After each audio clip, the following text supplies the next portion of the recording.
these modalities, cold and heat, you don't have to go spend a weekend in silence. You don't have to even go Yeah. spend an hour. Like, give me 2 minutes, give me 15 here. Like, and you are a dramatic difference. This isn't like, hey, did this work on me? I'm feeling a little different. No, you feel it's night and day difference. Ryan, my good man, thank you for being on the show. Welcome. Fired up to be here, man.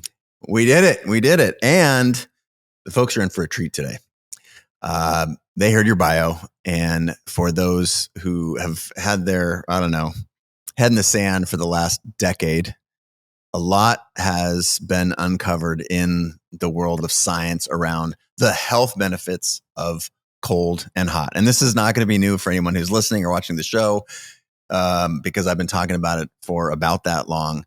But you and your partner, Mike, are the legends behind the fastest emerging brand in the space. And I've been watching your meteoric rise.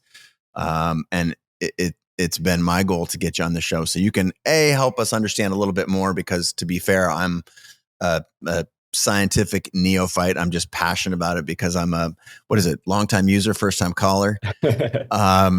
But I want to know also about your journey. So the goal here is for you to start off by taking us way back, orient us to, I guess, your early entrepreneurial urges, maybe not diapers, but, help us start out where the start is. Yeah, I think it's a question I think about a lot because I grew up in a house that was like my parents had the same job my whole life. I lived in the same house. My parents, very like consistent household. My dad had the same sales job, retired from it. My mom was a dental hygienist and was that my whole growing up. So I was always like, where did I get this urge to be an entrepreneur? And I feel like most people either go the route of their parents, or they just go the opposite route. It's there's no kind of middle ground. Yeah. But I look back and, my dad he was so ahead. My dad was the one that, he was collecting sports memorabilia before. Like he sold LeBron James rookie cards for 20 grand. He was the guy that was like finding the player that was going to be something. He made tons of money on Beanie Babies. And I look back on that. This was a side hustle he had. He would go to flea markets. He would go to all these shows and I would be the one that was helping him sell it. So I look back, it's like, that's probably where I started to get like, oh, there's routes there's niches you can get into. And there's, fandemonium and culture within worlds that are outside of like the general zeitgeist. And I always look at him, I'm like, man, if he was 20 years later with social media, like even just 15 later with eBay, he would have killed it. He did well, but like he wouldn't have been a sales guy, tire salesman. He would have been creating his own company. So I think that's where it kind of started. And fast forward, I think the big moment for me was this accident I had in Thailand. And kind of shifted my whole life into fast forwarding. You get this near-death experience. It's pretty, you hear about them all the time, and it was for real for me. It was shifted everything. And, and that started the journey of, the original, I guess the true entrepreneurial journey that I went on was starting Capital Floats, which was, a brick and mortar float therapy center that I started in Sacramento, which led to my journey with Mike. And that's kind of the genesis. Truly, I put it that is the genesis of Plunge. Mike, we're very similar in age, very similar in background story. This guy was just happened to be starting a float center in San Francisco on the same track that I was starting one in Sacramento. And, this isn't a very common business practice. And he opened his about nine months, about a year before me. I walked into his and I said, hey, you're cool. I already can tell we're going to be friends. And he just, he kind of supported me to get open. We weren't business partners, but we just built this strong friendship for about 5 years. Got to work with each other on some side projects and then 2020 hits. And that was the real genesis of Plunge. COVID happens. It shuts our businesses down. Mike happened to just move to Sacramento. And, he was the real catalyst to this whole, we're a piece to the pie to this whole journey of cold plunging exploding. But on the Plunge front, He was the one that put the flag in the ground and said, man, there is no product out there that is at a price point that I think that I can afford, and a design that I think that I would put in my household. So he got after it. He's sitting in his house. Our businesses are shut down and he's 3D designing this new plunge and, and then he's kind of pitching me like, hey, what do you think about going into business together? And it's funny is he brought me into the garage and he kind of had this very rudimentary design. And, not too far off from what the current one is where you'd see the white tub. We're Sure. talking like aluminum foil on the sides. And, it was very, It's like Back to Future stuff. You got like aluminum foil. yeah. What's funny is like, it's very, Mike and I co-CEO the company. He is product, I am people. That's the easiest way to delineate it. It works really, really well for us.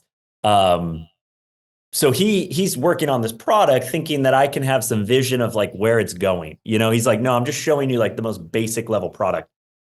Anyways, it has aluminum foil on it. And I'm thinking like, no way can we sell this? Like, I don't have the vision for it. Yeah.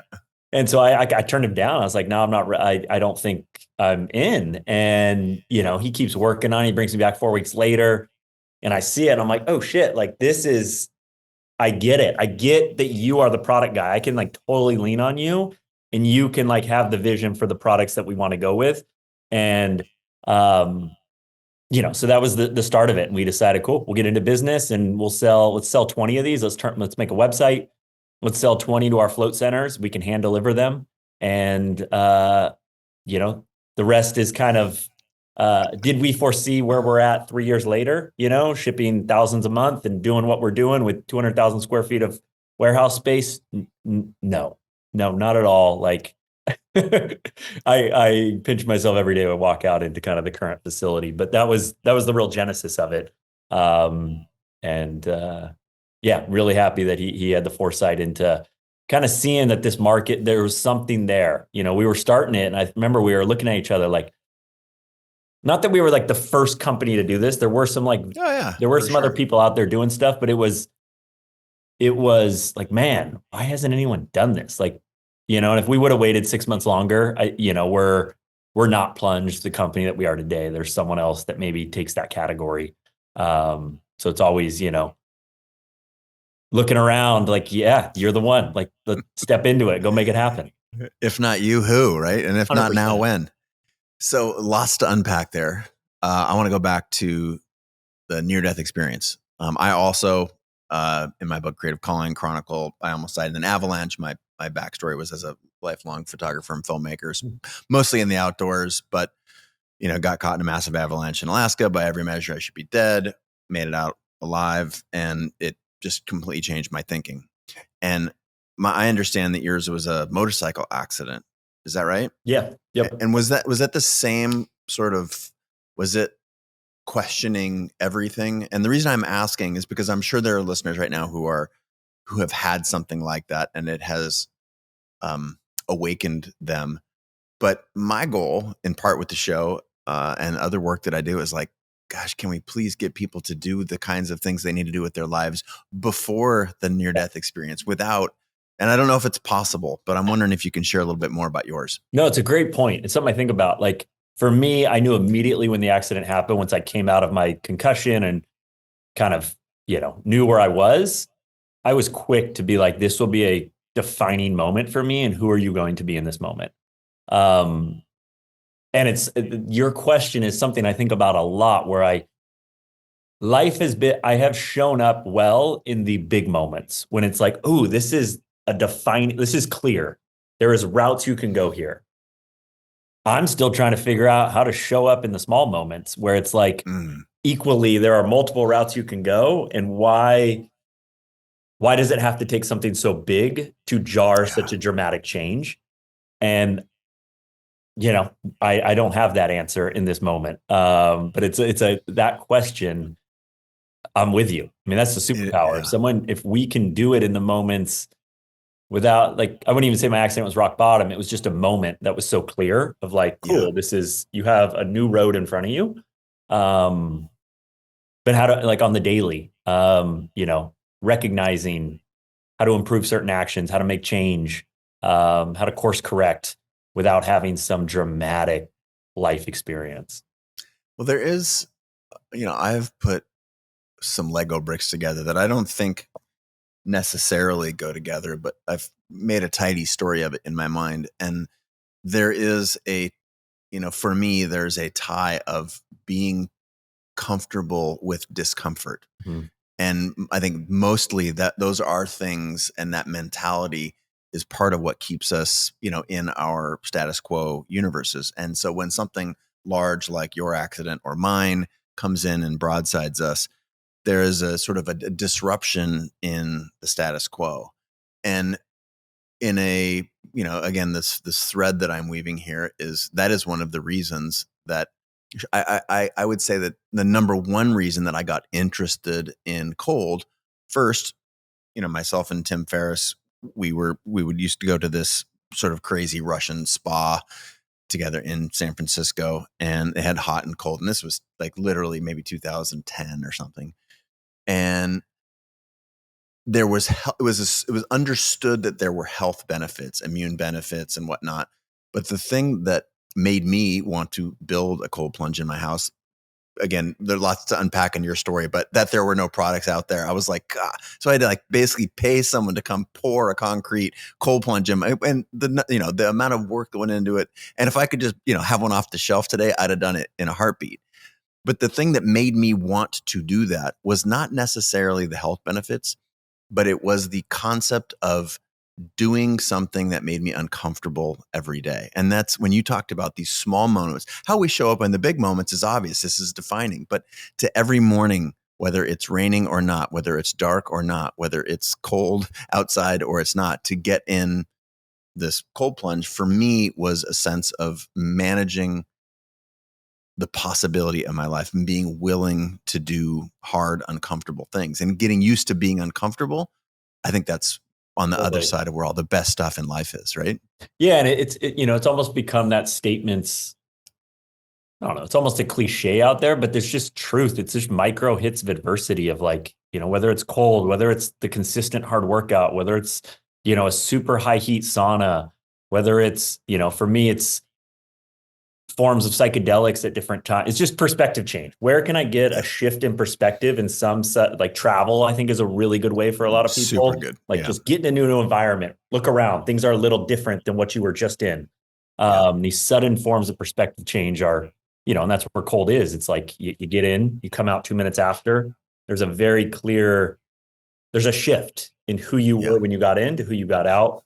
And yeah, it's working those in. And I think it's the statement of, we're only as strong as our level of training. Like that's real. Like when those big moments happen, like, are we a victim in that? Or are we actually going to meet that and like, look at like, okay, who can I be in this? And I think it does show up in those, like you're saying, what are the practices that are there on a consistent basis? That's going to dictate, how we meet the bigger moments. So to that end, do you feel like it was a practice of yours to seek this stuff out prior to your accident? I mean, I know you have a background in soccer, for example, which is whether we want to admit it or not, it is a very powerful theme of the show, whether that's my bias in selection of guests, but people who have, competed at some points in their life in some way, shape or form. Doesn't have to be at the top level, but has that been, do you feel like what parts of your life would you attribute to seeking this discomfort? And was it always there, or has this emerged post accident? And, and then lastly, would you prescribe anything for people going forward about that? I think for me, it's like, I look at my identity and like what I value, and I value to be interesting. Like that is a thing. And I've, for some part of that, recognized that doing uncomfortable things is interesting to the world. So, you can look at that a number of ways. It's kind of external. Like I like the world to view me that way. I have some self-validation there that comes from that, but it's also the ego. The egocentric part. Yeah. 100%. But it's also like a feature like that allows me to go after interesting stuff. So I look at the accident. I recognized, yes, you have work in front of you, but it was also like, wow, you're in Thailand in a motorcycle accident, being speedboated to another island. Like, this is interesting. This is cool. Like that. Yeah. That was real for me. And I was like, wow, this is going to be like, I always look back at like, okay, when you're 80 and you're talking to some youngster or my grandkid or whatever it is, it's like, is that interesting? Like, do you have a story that's interesting? And so that, for me, that's always been kind of there. Like, I wanted to start a float center. I had a selfish reason, which was I wanted to be interesting and I wanted to meet interesting people. Like I knew I could finally this would pull in interesting people. I had a selfless reason, which was this changed my life. Now I want to give this to more people. Plunge was very similar to that. This is a very interesting company. This is something that's a really interesting thing to talk about. It's very interesting what's happening to people when they do this. And I know this changes your life in a very positive way. So it's always this dichotomy of like selfless and selfish. So for me, that's just how I've kind of reverse engineered it. Like, I look at those big moments as like, oh, this is an interesting part of your story that you're developing. And discomfort tends to be, it's key. It's one of the most key ingredients to that.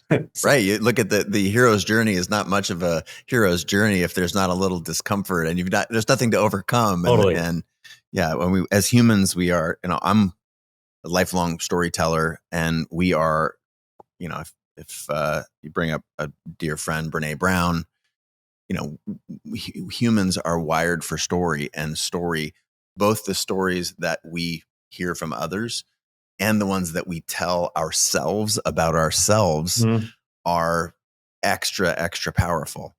And I think it's fascinating that, that you have, a lot of people lack both sides of the coin, the acknowledgement that, yeah, there's a story I'm telling myself. There's an external piece and there's an internal piece. A lot of people are just internal. And if other people don't know your story, it's sometimes hard to relate or connect or to see where you're trying to build with this one precious life.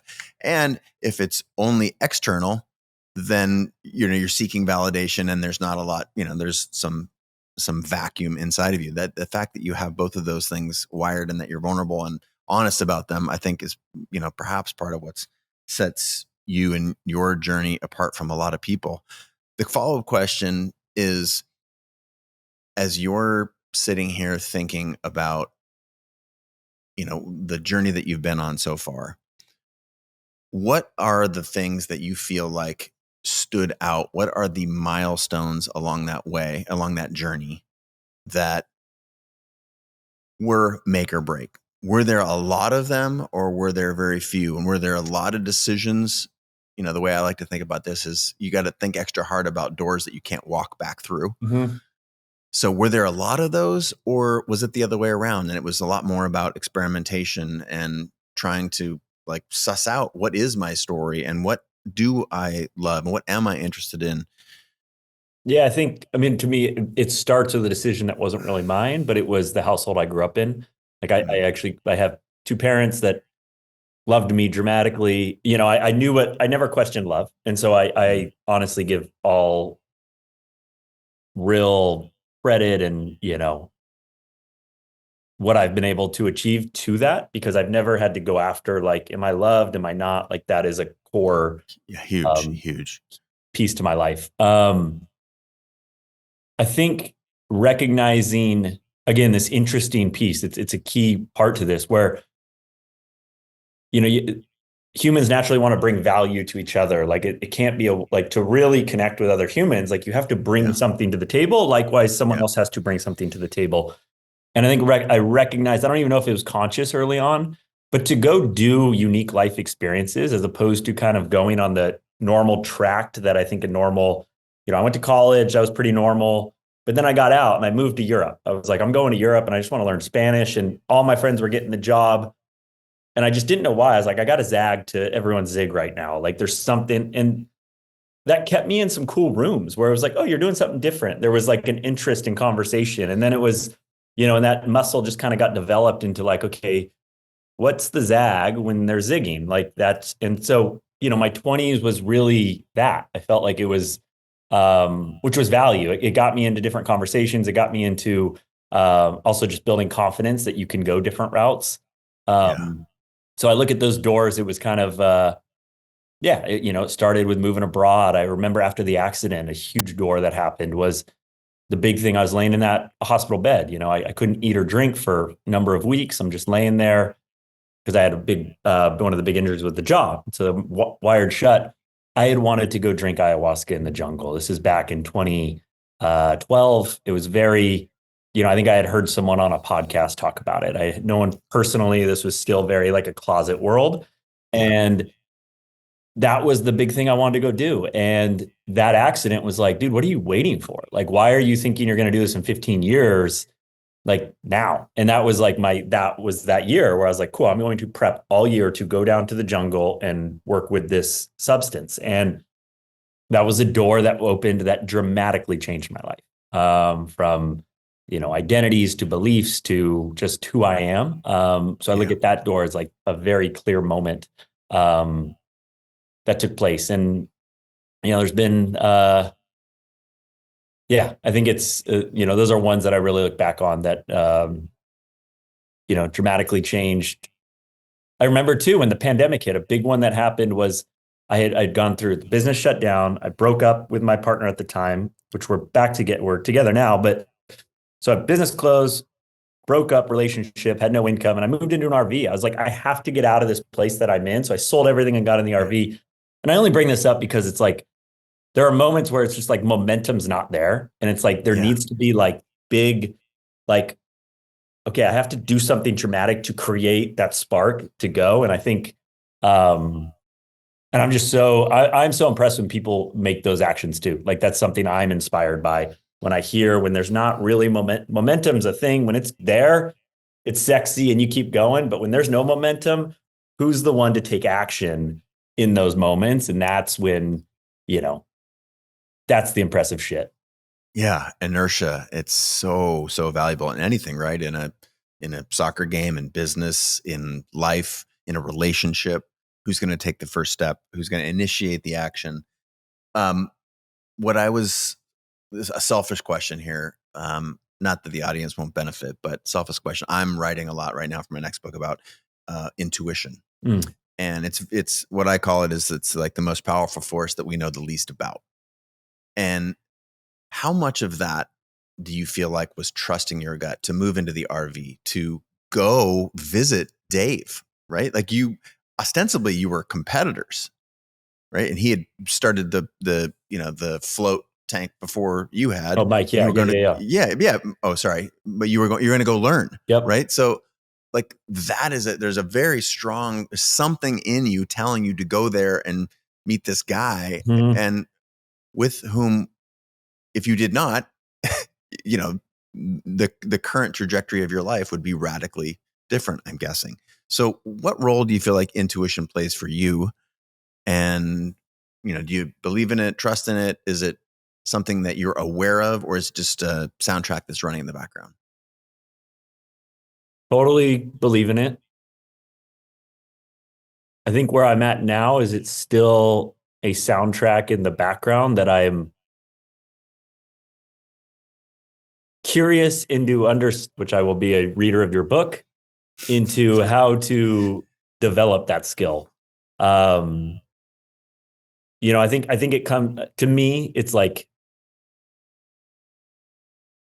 it's how to say yes in certain moments that is maybe unorthodox, or again, when it feels like it should be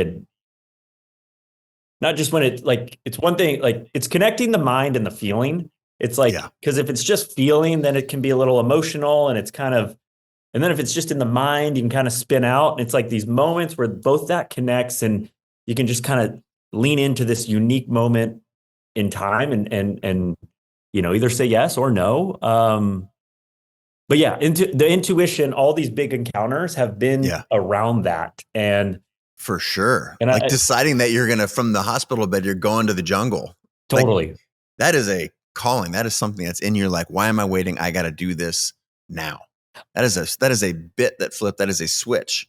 I'm like doing this. I think there's a world of, I really am curious in like synchronicities, like these breadcrumbs that I consider where it's like, wow, like this is a very unique moment that is such a signal. And when you get those, it's like, okay, keep doubling down on this path and acknowledge that synchronicity. And that, all these big moments have had those synchronicities in there. And to me, that's a muscle that you kind of, it's a tuning that takes place. And sometimes we're very open to synchronicities. Sometimes I'm not. And, I think it tends to be like when I'm like fully like business operation mode and like locked in day to day, the synchronicities, it's tuned down a little. But there's times I'll step back, have a different perspective. And I think to me, there's seasons to both of them. I don't think one's like a better than the other, but I'm very big into watching when something kind of stops me in my tracks and it's like, wow, that's really like, okay, this was a strong signal. And I just keep kind of listening and going after that. We're going to take that phrase strong signal, and we're going to fast forward to one of those moments where you're like, that you pointed at, you're like, and it was the second time when you'd come back to look at the upgraded prototype and you're like, I get it. I can sell this. I believe in this. This is really interesting. What was the gap between that moment? I'm looking for story time here. The gap between that moment and, whether we like it or not, friends with Cuban and Damon John or Shark Tank legends, there is a gap between that moment and going on Shark Tank, which I don't know or I can't attribute. You may or may not be able to, if that was super impactful or not, or what role that played in the meteoric rise of Plunge and your entrepreneurial journey. But there's clearly, for me, there's a black hole there. When you walk in and you're like, okay, I see this. I like what you're building here, partner. And going on national television. Mm-hmm. Yeah. I mean, it was really, honestly, almost exactly 1 year from the moment that. That was so fast. So fast. It was so fast. Wow. It was, I mean, we joke here, like a year, it's dog years here. A year is multiple years. Yeah. Ask any employee coming in, and most employees are pretty new, like, so it's like they've been here 6 months or 18 months. And it's like, wow, I feel like I've been here 5 years or 3 years or anyways, but that window, it was, I mean, so like the whole Shark Tank thing, they had reached out to us, that came on our radar. So we weren't even looking to go on it. It just kind of fell into our journey. And we were like, yeah, we're totally interested. And then within us having a phone call with their team, 6 weeks later, we were on, the set talking to Cuban and Robert and doing the whole pitch. So we were, it was a lot of this stuff that's happened so quick. There's no real time to like truly think about it. You're just kind of like, again, following the next step. This makes total sense. Here we are. Let's do this. For me, there was like the personal side of the Shark Tank. It was like, such a cool show in the entrepreneurial world, and legendary. Yeah. Legendary. And it felt very like affirming. Like it was just like, wow, this is so cool that I get to like, I felt honored to walk into that set and represent, the business world and entrepreneurship and all that. So there was that personally. From the business side, it was, we did the deal, like Robert, we did the deal on the show. We actually didn't end up doing the deal on the back end, which I think for us was a win.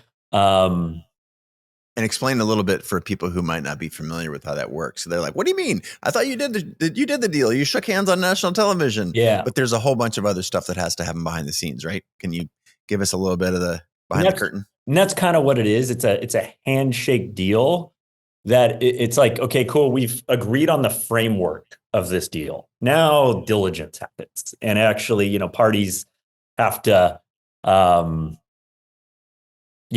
to go through, and they, like, anyone could go on the show and say, these are our numbers. And they do a little work for pre-show to make sure you're a legit company. And sure. But, Robert, to invest multiple millions of dollars, like, he needs to know, where's this company at? What's this at? Vice versa. We need to. So, sure. Shark Tank is very clear into like, whatever you agree on the show, make sure like you would actually be comfortable doing. A number of factors, won't get into here. We didn't end up doing the deal. It all ended fine.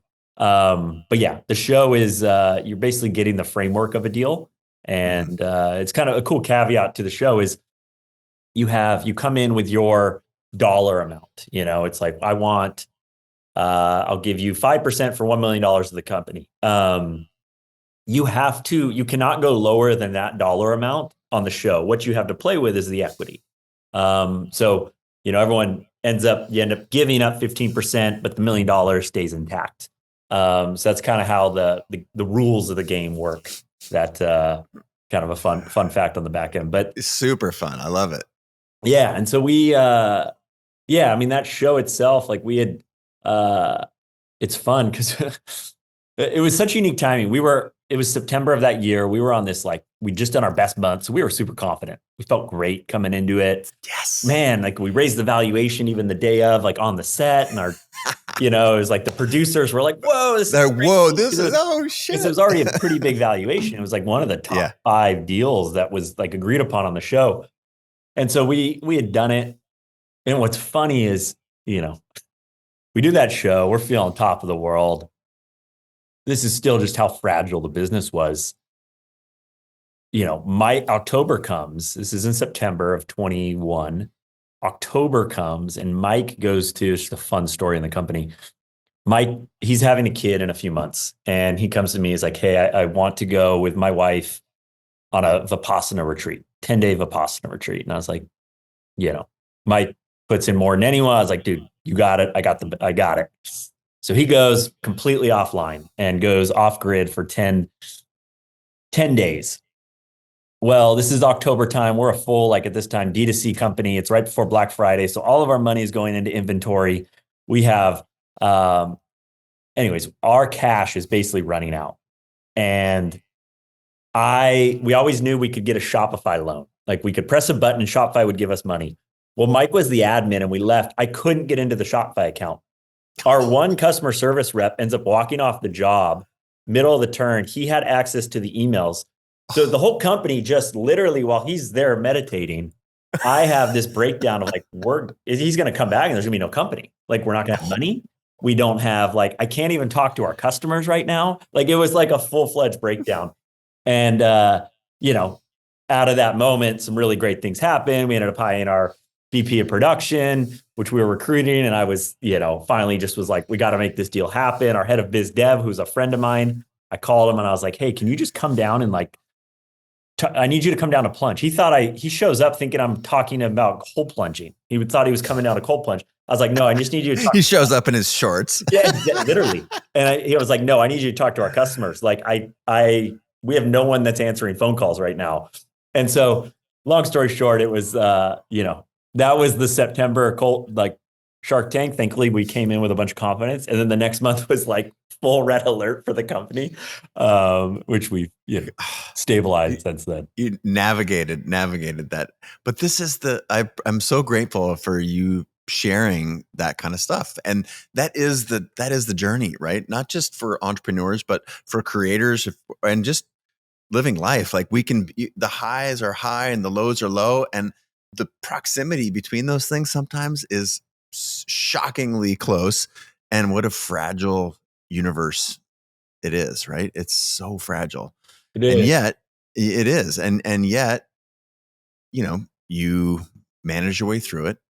And that's sort of that, go back to intuition and trust and trusting yourself, the stories we tell ourselves that you've been in difficult situations and you can get yourself out of those situations. You do that enough, you're building, as you said earlier, you're building a really, really important muscle. I think would you say that is a strength, a personal strength, a strength of the company, a strength with you and your partner? Like, yeah, I think there's levels. I mean, it's a resiliency. You build those resilient muscles throughout time. I don't know if it's like an overall strength of it's something we focus on. I think the big takeaway here is, it's never as good as you think, and it's never as bad as you think.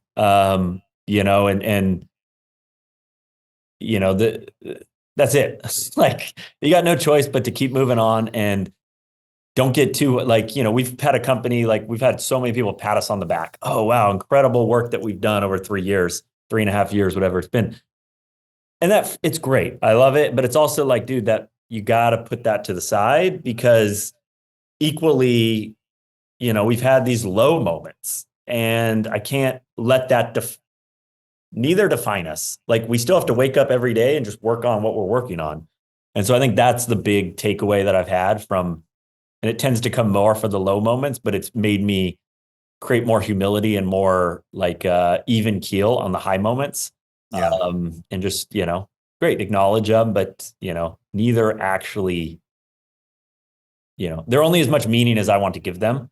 And they can mean nothing and just keep moving forward. That's so true. And there is a humility that you've got, which I think is really special. As I'm listening to you talk about it, having, 1,000 guests on the show or whatever over more than a decade, I think that is, that's a superpower for a lot of folks. I can hear it for you. I think being this, again, the willingness to understand that there's an internal and external story, that there are high moments and low moments. It's just, would you feel like being an even keel is an attribute that people who are listening or watching should strive for? And if so, how do you think, is there some set of practices that you do that will build that muscle? Or is it just, being in the trenches, taking swings every day? I think as anyone leading an org or in a position of leadership, absolutely. People want consistency. And I think there's a level of like honesty and transparency that's important, not just to, I'm good, but there's times to share and let people be aware of where the challenge is, but also just recognize that it's a challenge. This is not a defining moment that's going to break us or make us. And I don't think I'm remarkably great at it yet, but it's something I'm working towards. And I think that's part of, that is what a leader can do. They're steadfast in the process, understanding the longest horizon outlook. This is just a choppy water. We're just in it for a moment. Like we keep moving. And that's critical for, I think, any organization. And I look at that as like, I've always, me as a CEO, it's like a CEO of when it's Mike and I cutting PVC pipe in a garage to now a CEO of 200 plus employees, like it's a very different skill set.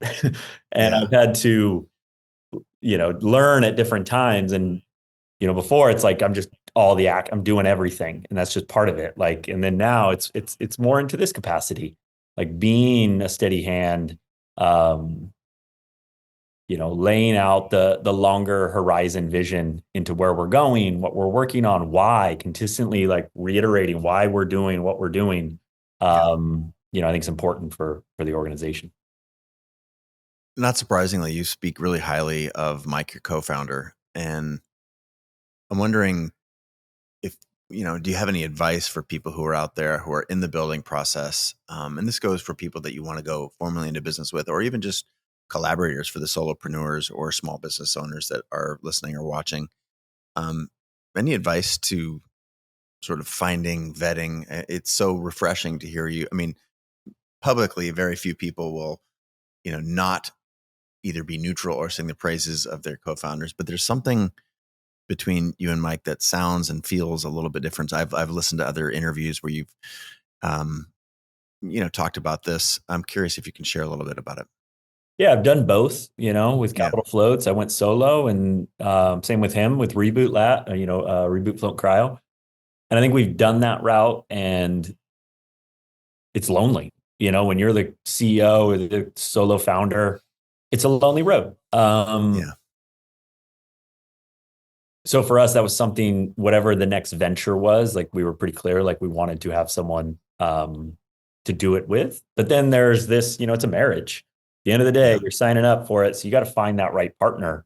What I've learned from that, I can't imagine now Plunge doesn't succeed as if I'm this we're not a company if I'm the only founder. Yeah. And I think Mike would say the same thing on the other side. So this co-CEO, I actually think it's a beautiful model for the right people. And I think the key attributes to it are at the core. Do you trust the integrity and the character of this person? Like, are you aligned with, it could be principles, but just, are you aligned? Do you trust them? Like truly trust them. If you just let them do their thing, are they going to do the right thing and be honest with you and how you view what honesty is and what the right thing is? That at its core is that. And him and I had 5 years to develop that. So I really think Plunge was starting in 2015 when we met. because we were forming all those bonds and all those roots that were going into it. And then when we committed to the company, from the outside, everyone looks like that was oh my God, it's been a rocket ship. Yeah, but I actually think the company's 8 years old, because that's when him and I were starting to develop this relationship and this bond. And then we allowed us to go super quick. So it's super slow, all the roots forming, and then boom, we shot up. And then the second piece to it is like skill sets and interests, making sure, I think they have to be separate categories. Like he's a product guy. I think Mike's great with people, but Mike also, he has his, he wants to be working on product. For me, I oversee a lot of our people side, our partnerships, our marketing, like all of that stuff. And that's what I love to do. And so I couldn't imagine sitting with the engineering team and going through all the R&D and all the nitty gritty. And that's what he loves to do. Me doing these conversations and, overseeing the culture of our company. And like, that's what I love to do every day. So I think those two things, it's trust. And then like, do you have different skill sets? Because if you don't, then it's like, you're just going to muddy each other's waters. And that's when it can get complicated. Very, very well said. Speaking of said, you mentioned something about, transparency earlier. And I know you guys have been very transparent about your growth. You talked about even that, that what you just articulated, that there's 5 years of sort of forming these roots so that you could, grow so dramatically. And you've been transparent publicly with your numbers. This isn't sort of a numbers conversation here. But what do you feel like the value of transparency is, both, between you guys, between you and Mike, and between you and your customers, between, you personally sharing your journey? Those are very transparent, i.e. vulnerable attributes. Do you feel like that is essential to building a successful company, or to a life journey or an entrepreneur's journey? I do. And I think there's a discernment in transparency. It's like what to share and what not to share. I think they're both a very critical parts to this, where, there's some things that don't need to be shared. Like there's a number of things that are being worked on behind the scenes that, I think maybe our team wants to know about. And it's like, well, it's not really baked out yet. And I don't think it's beneficial to share this yet. Like I'll be honest, I just don't it's not ready to share. Because I don't think it's helpful for them. It's something else that they're going to think about. It's a distraction. It's not, there's no real answer here. But when there's something clear and we have like a decision made, I want to share it. I want to, I also just think it comes from like, transparency is like a form of it's just confidence. And, it's what is. Like my story is my story. I've had times over the years where I've been nervous to share maybe the psychedelics or, things that I've gotten into in my life and beliefs that I have. And it's like, well, maybe you're just not like, oh, you have something to look at there. Like you're not like actually comfortable with that part of yourself. And so I think transparency is like a form of being comfortable with what things are. And it's critical. We really work on it. Something, as a team down, we try and be as transparent as possible. And I think my thing is trying to understand too, from like an organization as we've grown, like what do people what's important for them to know? And I think that's like a edge that I'm at right now of like, what are the valuable things from top down that are needed to be shared? Yeah. That, having built Creative Live, that when you start to get between 100 and 200 employees, and you can't stand in the middle of a room and talk to everybody at one time, for example, there's a whole new lexicon. There's a whole new universe of what it means to be transparent. I'm wondering if that, there's obviously a really nice tie between your skill set and your co-founders. Like that is, to me, the trust and the skill set overlap is brilliant. But you mentioned this earlier. I want to come back to it. Like values, ethos, ethics. Like what role do you feel like that has played in your journey and in the Plunge journey? Is it like as far as alignment, as how as company values, personal values, are you working on? Do those tend to be the same? Is that part of what makes a good a good entrepreneurial journey if the company that you're founding has some of the same values and ethics and attributes that you have? Is that part and parcel? Or are those potentially areas to get out of alignment? For me, they are. Like I'm one that I'm not. My work is my play, and my play is my work. Like that's just kind of how I am. My passions become the thing I'm working on. Yeah. So for us, like, I talk on our company values. This is a huge thing. Mike and I had some core ones that we launched the company with that was just kind of him and I would say they were Yeah. pretty general. And then we actually brought in, kind of like I wouldn't say, a specialist, a true, business consultant that came in that we spent 9 months as a leadership team distilling down what is our core values, as a company. And so, we have our 5 core values. They are like fully embedded into what we do here, where from a hiring standpoint, like that is the checklist. We go through all the values. We make sure make sure people understand what they are. If they're a fit, great. If they're not a problem. We just are very clear. This is who we are. We have company awards that are built around, it's my favorite time of the year, where we get to decide who embodies each value for the year. And we get to give those out. We just did that this month. All of our reviews are strictly around the values, plus minus, like where people are. So, we're trying to understand and even improve how we like base company. It's very simple. It's like, here are the 5 values. It's like, where do they fit? And it doesn't have to be some extra kind of like, it's not ambiguous. It's like, these are what a successful person in the org looks like based on these values. So, it's been huge for us. It's clarified and simplified it, and not, I feel like values can be like fleeting sometimes, and words matter. Like the meaning of words into how we define it. Like we have the statement, and then it's like, where the real work was like, okay, what's that actually mean to everyone? What does that mean to be, whatever it is all in. That's one of our values. It's all in. It's cool. That's one's pretty clear, but it's like, what does that mean to an employee at Plunge? And so, that's something we're really big with. And that, what's funny is like words matter. And it's like, right now we have an employee at the company. We're launching all these new products. There's so much language around our product names. We have our current core product catalog, and then what's coming. And we literally have an employee that goes around, and her job is to correct the language. Nope, you said this, because we have like our internal language, and then we have with the public facing. And she's literally, that's all she's doing is like checking Slack channels, like going around, like if something's wrong in an email, it's like getting everyone on, like we use the same exact language, amongst other things she's working on. But it's like, it was like a call out in the meeting recently of like, hey, Kaylin's going to go around and correct you on everything that you're saying, just so because it matters. It matters to make sure like we're working on, and we understand what that means and what we're actually working on here. And, we've seen big issues arise because a word isn't clear into what employee's saying. It means something different to other people. So, I'm big into language and, what each word means.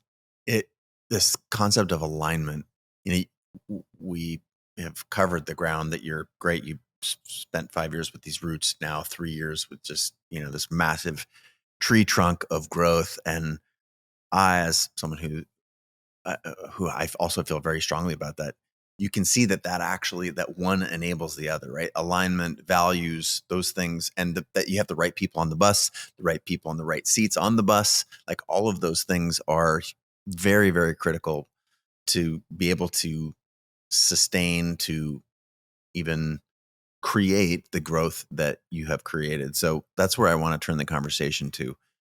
Insane, Reid Hoffman, who's an investor in my life company, been on this show before. Blitz scaling is, his phrase. You've got, Joe and Brian from Airbnb who've been on the show. That is, one of the fastest growing companies. Uber, Ryan Graves has been on the show and been on Creative Live. Like the idea that you can grow from what you guys have had, selling, what was your original target was to sell 20 of these things so you'd have enough money to build a website, and that you've done this without, say, Robert's money or without large scale venture capital investment is bananas, man. It's completely bananas. So give us the good, the bad, and the ugly on what you're going through right now. Hyper growth looks great from the outside, feels hard on the inside if you really excavate historically. I'm wondering what it feels like for you. Yeah, I mean, the good is, man, growth is the challenge you want to solve. Like, it's a lot different with, momentum. Makes a lot of other problems go away, doesn't it? 100%. It's like, like I said, momentum, when there is momentum, it makes just things a lot more fun, a lot more exciting, and just doable to, solve. So every challenge we have, it comes from a place of like gratitude, that I'm solving. I think for me right now, it's like, just as the scale we're getting, the ops side to this business is like massive. It's truly global supply chain operations at a scale that is, far beyond truly my like what I can understand. And so for me, it's hiring. Like right now, it's like, who am I hiring to bring in, especially in areas that I'm not, ops, strategic sourcing, supply chain, manufacturing, like not a background I have. But we're at a scale that this isn't some kind of mom and pop situation. This is like at a massive, it's just a huge scale. So bringing, like, that's the hard part right now for me, is like hiring for areas that I'm not the ultimate, it's not an expert in. And so really I'm hiring people. It's like a trust. Like, are you, I've had we've had some go well, more have gone well than not. So that's a win. I think hiring is one of the biggest, someone that's good at hiring. And I don't think there's anyone that bats 1,000, but there are those that are better at it than others. And it is probably the greatest skill that I can see for a scaling company. I look at our other VPs, executives on the team, those that can hire quickly and effectively. And I say quickly, it's all relative, but like finding the right person that comes in and is that 10x mover. There's nothing that beats that. I think,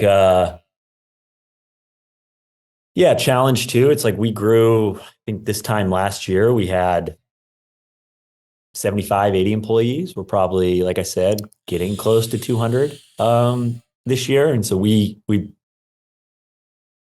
were probably behind the infrastructure, but then there's just the communication, how that things get still, just like I said, I'm not in a room with every person that I can just turn to them and talk now. There's probably 10 to 15 core people that I'm really interacting with in the company. And so making sure I'm like fully effective into that messaging that comes out to them and it's clear so they can disseminate it. And because obviously understanding like something's going to get lost in the chain. There's a telephone chain that is taking place.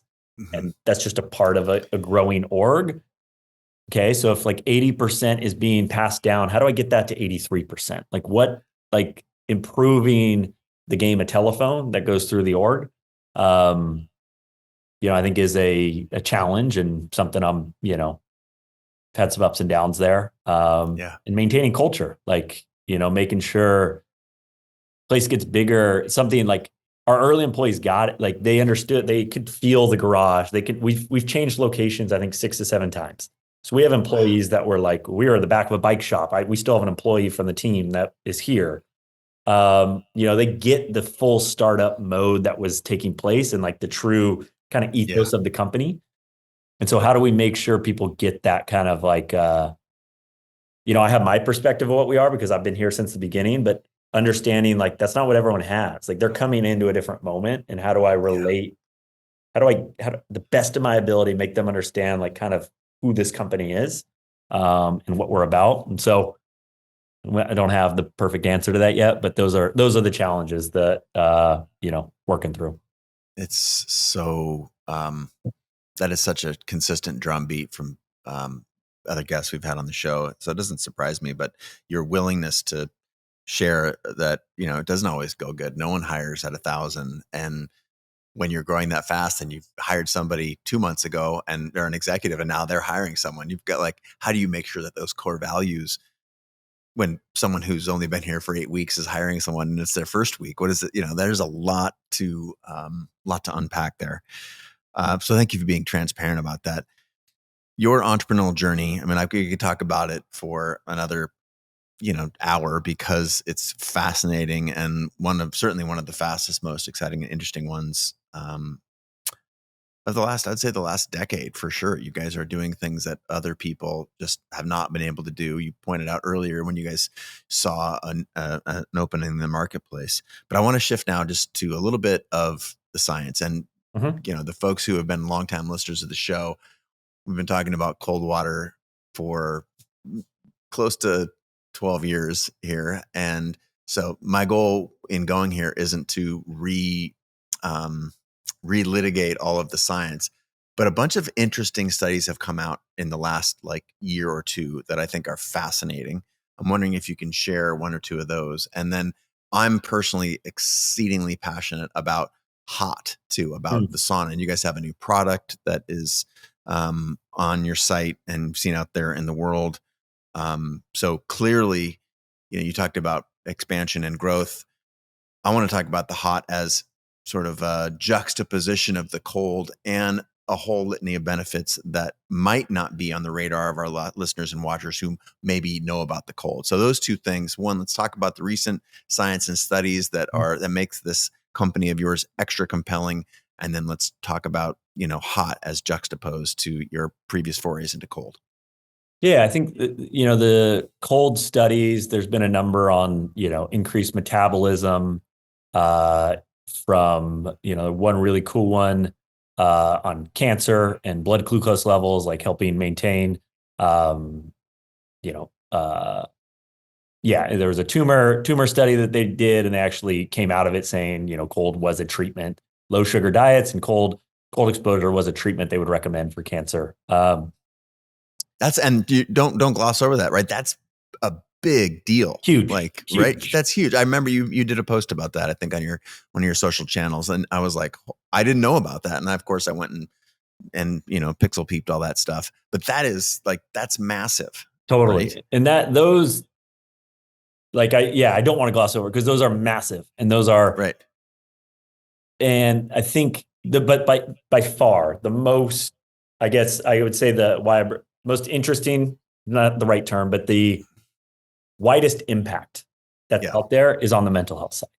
That is by far what we see from our customer base. We have now arguably the most data on people coming in of getting feedback and getting into cold water. Sure. And, people get it I got it for muscle recovery, and I wanted to improve my workouts and, the things, which is there. You're still getting that. Yeah, but then they come back, it's like, oh, this is my noodle. It's working better. Yeah. This is about my mental health. Yeah. And, whether it's, and what's exciting is they're probably, these other studies that I'm going to bring up, they're probably 18 months still, but we're talking some of the largest institutes in the country doing this type of work are studying these extreme temperatures as true pathways with people with high anxiety or treatment resistant depression. And they're realizing there is some massive, one of the preliminary things is people that are, I want to say predisposed to depression, but a signal of depression is when your body is at a higher temperature and you maintain a higher temperature. And so the body doesn't quite know how to bring that temperature down. It's almost stuck in this mode. Well, what they found with go to saunas is that heating your core body temperature up, basically inducing a fever, breaks, and then the body can lower itself back down, because they're recognizing the higher temp could be the signal for depression. That could be the onset of what's setting up a depressive state. And so if your body can learn to regulate down, they, have found in these preliminaries, they've done some, a true early study with a smaller group size, and it was incredible, the results they saw. It was, I don't want to drop too much yet, because it hasn't been, I'm kind of fair. Yeah. Don't feel, but a larger study is now taking place. They're using, it's cool, they're using our products, they're getting it, they're, and it's still a little ways out. But to me, this is now we're tapping into what these modalities are really about. And to me, it's on the mental health side. I cold plunge every single day for my mood and my energy. Like that's why I get in there. Yeah, some days I have my back's a little sore, things that I get Sure. in there and I feel like I can work, I work out, some level of workout every day so I can maintain that. All factors of why, but I get in every single day to feel a certain way and come out feeling a certain way. Um, and so that to me is the biggest like impact here. I think the tool itself, um, and I think this is a core feature of what adds to the mental health side, but it's like, we go to the gym for our muscles, strength training. We go in, that's what that place is for. Well, the cold plunge is really a gym for your nervous system.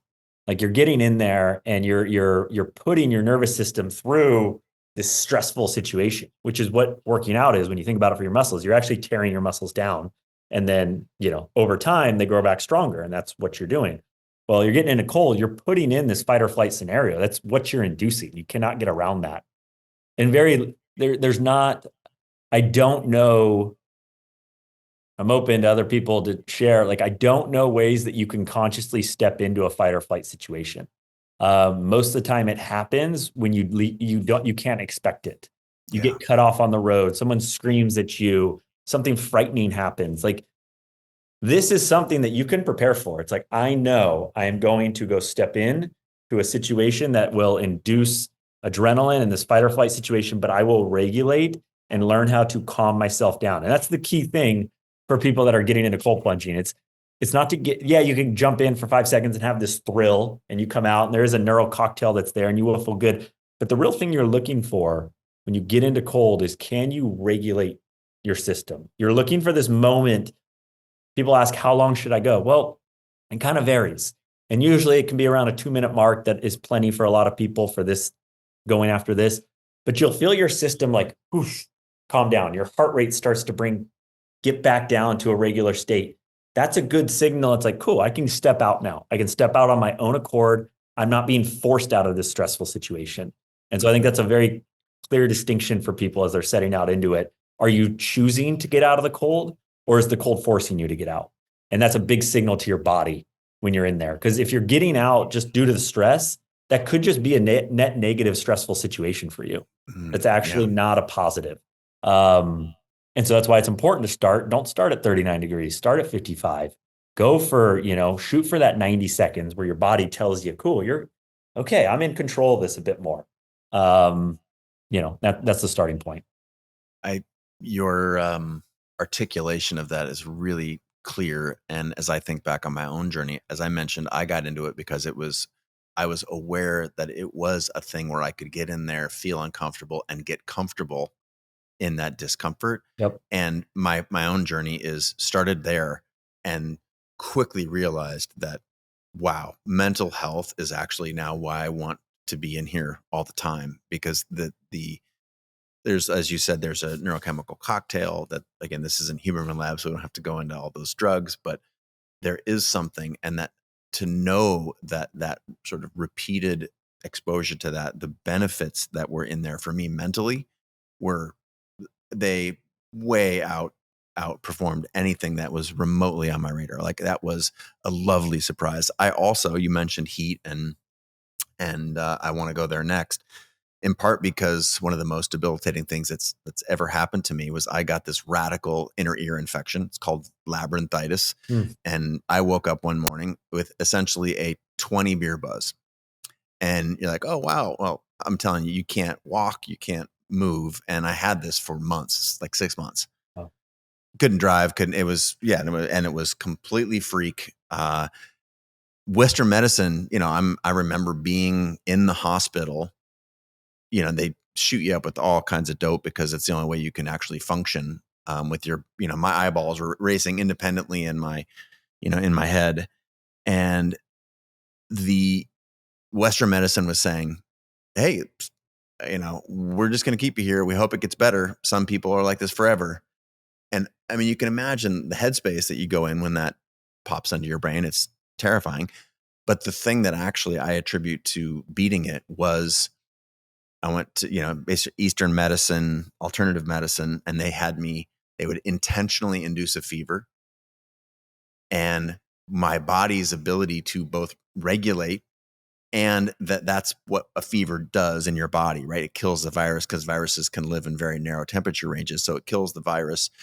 But what I learned later was that it was actually that your body's ability to learn to regulate its own temperature, that I was in a PTSD cycle because of that. You know, anytime I'd move my head quickly, my body automatically thinks that the world's coming to an end again.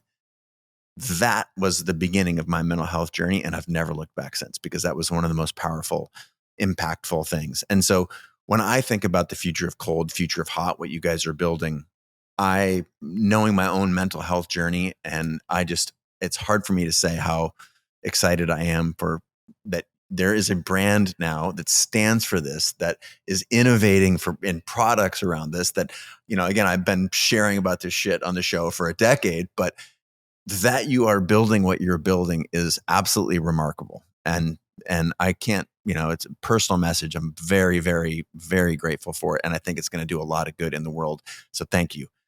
Where I want to end today's show is on hot. And it's a little bit about the future of the company, because this is a reasonably new product for you. And I'm sure you have others. My goal here is not to try and get you to say something you don't want to say, but sauna and hot has to be a piece of the future.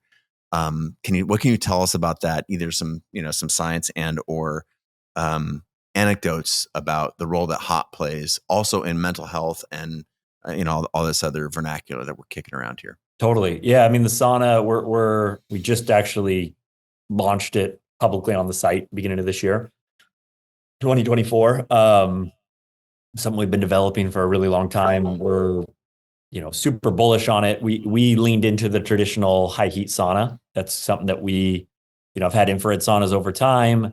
A big part of our product is like an ROI on time. And we found, a lot of the early studies have been at about a 175 degree and higher for heat. So a lot of the things you hear have been done in those settings. And I think infrared can be beneficial, but you need to be spending 45 to 60 minutes to start to get that. And, right. For me personally, like 15 minutes is, I love to give that. So it's a time saver. The high heat, I think we're kind of on a forefront too of how that works with cold. Like we're experimenting on ourselves as much as, that's where a lot of this info is coming from. And I think, cold's now being studied on its own, heat's being studied on its own. And then there's a world of like, okay, how do these mesh together? Contrasts. Yep. And what are the optimal ways to doing this? And what are net negative ways? Like, are there ways to push this over the top and, you deplete yourself? And I think that's something that, I believe in. I think there's a world, what I'm noticing is like this core aspect to adrenaline. Like adrenaline is this core, it's core to our body that we need to maintain it at some level. When we have too much, things get out of whack. When we have too little, we get sick. Adrenaline's almost this barrier that keeps us. And so it's like cold plunging allows that to ramp up the adrenaline a little. Then you regulate so it doesn't get too crazy. Sauna, in contrast, is a big adrenaline hit. So it's ways that you don't fully, but you can deplete it. If you push the adrenaline too far, it's like you go over the edge and then it just falls off a cliff. And then you have a major issue. That's when you can get sick, and that's when you're actually more vulnerable. So I think to me, the forefront is like, how do we discover what are like the healthy boundaries? Kind of generally, every person's a little different, but what are the boundaries that, how far in to go, how far not to go? Should you be in a 230 degree sauna for 45 minutes? Probably not. And what, like, is 230 degrees even the right temp? Maybe it's 200 and work your way up, similar to cold. Kind of a roundabout, I don't know if that's directly answering your question, but no, I love it. I was in a hot tub for 20 minutes and then a cold plunge for 5 minutes before our conversation this morning. I love the contrast. To me, that sort of, there's the Scandinavian going back and forth between, so there's a legacy, and I'm sure there's all sorts of First Peoples experiences too with Sweat Lodge and 100%. A lot of that. It's also like there's a whole other realm that I haven't discussed on, which is like saunas are just a communal area. That's where we do all of our final interviews in a sauna. And it's you come into when you're told to bring your bathing suit, you're pretty far into the interviewing process. We're going to put you through a cold and we're going to get hot with you. And the hot's a place that we get a little more vulnerable with each other. We're going into a little deeper, you start to, you get that sweat, you get a little more like you're in a bathing suit, you're talking to someone there's more in depth the convo can go. Obviously the colds, we get to see how people react to a stressful environment. Are they going to sit through it? Are they open to it? But I think there's this whole communal side to heat that I am super excited on from like, just from a US perspective. You see, what is the number? It's like 5 million saunas for 3 million people out in Scandinavia. Like it's some absurd number. I'm excited for that culture to build here, where whether it's at your home or in your neighborhood, you're going over and you're getting and sweating with someone in a new way, as opposed to, whatever other rituals we've had in the past. And so I think that's a very bullish on that side and what that's going to bring forth. Well, the science is crazy on the heat exposure also, all in mortality. A lot of those numbers are just off the charts. Exposure just 15 minutes, like 3 times a week or something. Yeah, it's like lowers it by 40%. It's insane. Yeah, 40%. That's like, if you could tell me that there was a thing that was not a drug, that was not going to have, radical negative side effects, where you could increase your, if you have a 40% likelihood of increasing your own mortality, would you do it? And by the way, it's pretty fun. It's social. You can connect with others, and it, put yourself in a pretty good mood while you're doing it. You get to feel good after. Like, that's the other piece to it. It's like, if there was a drug that you could take, but I'm telling you, you only got to take it for 15 minutes. Yeah, it's going to take it. And that's what I'm so excited on, is these aren't something that you have to go, these modalities, cold and heat. You don't have to go spend a weekend in silence. You don't have to even go spend an hour. Like, give me 2 minutes, give me 15 here. Like, and you are a dramatic difference. This isn't like, hey, did this work on me? I'm feeling a little different. No, you feel it's night and day difference. It's a vibe. Yep. It's a vibe for sure. Well, again, I want to say congratulations. Thank you for building a brand that, as you wisely pointed out, was like, it was hiding right in plain sight, right? And the fact that you and Mike put something together and have built it, that it's successful. Of course, it requires great leadership that you all clearly have lived that, but the execution on the product and the fact that you're bringing this to market and making it available, you don't have to transform who you are. You don't have to go to, you don't have to move to Scandinavia to experience this. It is game changing. I personally want to thank you. And I know that our audience not only will appreciate the science and the health benefits, but your story in particular. Thanks for being vulnerable, for being on the show. Consider us the show is a friend of yours, and we're happy to share anything when you guys release new products. Please let us know. Anything else you want to steer people towards? Anything, you got the sauna that you said just hit the website here, new in 24. It's really well timed, right? New year, new you for a lot of folks. But anywhere else you want to direct our attention? Yeah, I mean, if you have interest in us, we're at plunge.com. But I just want to thank you for bringing me on, and this was fun, insightful questions. Obviously, this is your life, things matter to you. So it makes it fun for me, and appreciate freakishly passionate about it. Awesome. Annoyingly passionate, maybe. Anyway, thanks again, Ryan. Appreciate it. For all you folks out there in the world, go check out plunge.com and lots of other episodes that we've done on both heat and cold. And, you have to just ping me on the socials and I will talk about it until your ears fall off. Until next time, from Ryan and myself, we bid you an amazing day.